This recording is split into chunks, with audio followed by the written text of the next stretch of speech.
Hello, everybody. Welcome to Toyota Sports Talk. I'm your host, Scott Abraham. This is a special edition centered around the Washington Spirit. They are back on the pitch, and the ladies, they are a very good squad. Back-to-back appearances in the NWSL Championship game, hoping the third time is the charm to get over that hump and get another NWSL Championship here with the Spirit. And one of the centerpieces of the Spirit joining me tonight, Trinity Rodman. Trinity, as always, Hi. Good to see you. Good to see you, It's a new year, 2026. New year, third time's a charm, like you said. Right? How do you kind of, you look at last year and, again, heartbreak and trying to get over that hump. I mean, this team's close. It's just like little things, right? Yeah, I don't even say like we're close. I would just say it comes down to one game, and we haven't been able to implement what we did the whole season in that one game. So it's like, as much as it's great to do well throughout the whole season, it really does then go to playoffs where it's like game to game. What you did before doesn't matter at all. So I think just facing the final and getting our emotions right and our energy in the right place going into it will be the deciding factor going into the next final. How do these, two losses in the final maybe light even more of a fire or maybe even more of a hunger for you and your teammates?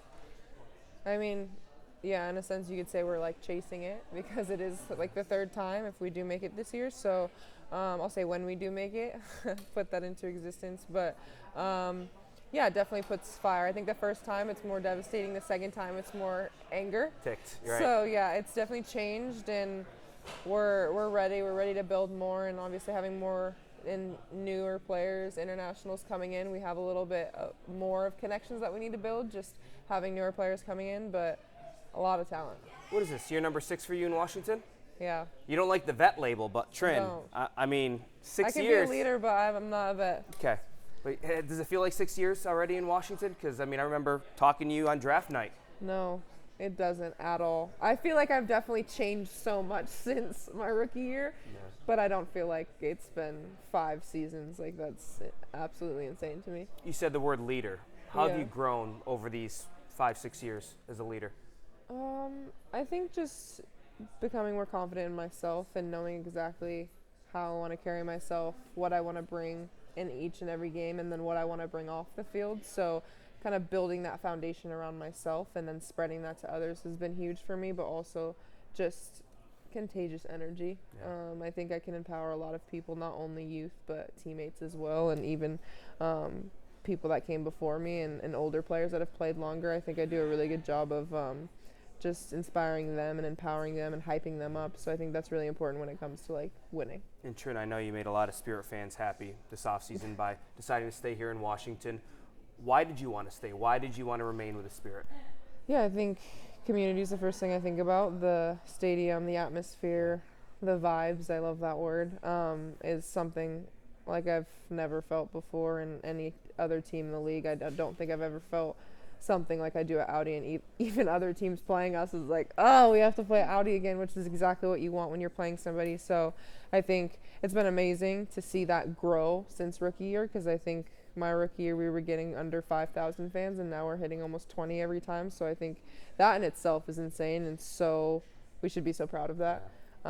But also just introducing the sport to more people. I think you look at it like, oh, I don't watch sports, but then you come to a Spirit game and you're like, okay, it's more than that. It's more than just like we're watching a game. We're in this community, we're in this fan base, and we're interacting with different people. You're learning more and you're experiencing life in a different way, which I think is really cool. Obviously, congratulations on the new contract. Well earned, Thank well you. deserved. Aside from the numbers, which are of course record setting and deservedly so, what do you think those numbers in this contract represent outside of the actual numbers and the dollar figure for you? Just anything's possible, and at the beginning of the off season I wouldn't have said that we would have got here. The first conversations, it was a hard no, and to know that we were able to get it here is just that message in itself of like anything's possible, and if you push hard enough you can get what you want, and that's exactly what we did. So taking it outside of my situation, it's so much bigger than that. It's for all women, it's for all sports, and I think if we can get more people that are fighting for that and that just show their real selves and are pushing the game, pushing the boundaries, I think we'll continue to grow and improve that. Bigger contract, record-setting contract, bigger expectations. How do you embrace that? I don't feel any more pressure than I did before. No expectation for me. Last year I learned a lot and being injured, and that too, just being injured almost the entire season of last year, and then having this record-breaking contract is crazy. So I've simplified it of like, I want to be healthy, I want to be on the field, I want to show my true self, be myself, inspire. But in terms of all the outside noise, it's never going to change. It's always going to be there, and I can't control that. So just to control what I can. As we're leading up to the season opener, obviously you lose Croy, that hurts, but you still have a lot of great pieces, a lot of great players. Just the makeup of this roster, what do you think of it, Trin? Yeah, I think we have a great roster and so much depth and so much interchange. I think we have so many players that can play so many different positions, which I think is really cool and unique for a team. And yeah, obviously Croy leaving is not ideal and not fun for us. But again, she has to do what's best for her, and she's obviously going to thrive at Kansas City. Was that a surprise for you, though, that whole thing went down? I mean, she has those conversations with her agent, so it's only in circle for her, and then she lets us know. So I don't want to say surprise or not, because at the end of the day, like, she could wake up one morning and be like, okay, I don't feel right in this position. So for me, I was sad. That was the shock of being sad that I was losing a really good teammate and a really good friend, but happy for her and her new adventures. But yeah, like you said, this team is great, and I'm excited for the firepower that we have this season, because I think it's going to be obviously same foundation, but little tweaks with different personalities, different players. And then obviously, you know, outside of the pitch, everybody loves your love story with Ben Shelton. He's a high-powered professional athlete like yourself. How do you two maybe push each other? How do you two help each other? Because he knows exactly what you're going through on a day-to-day basis and vice versa. Yeah, I think it's understanding each other and just the mental aspect of it. I think it's extremely mentally and obviously physically, but the mental, I think, is harder to control. You can power through little nicks and injuries, but if your mind's not right, it's harder to push through that. So I think we do a really good job at keeping each other very happy, obviously, and then just taking what we have and feeling what we need to feel, because I think there are those weeks where it's like, you're sad and you feel like you can't be, but in reality it's okay, I had a hard week, you feel it, move on, and we're really good at understanding and working with each other through that. So I would say that was the biggest help, being with him and how we move forward. How's the tennis serve?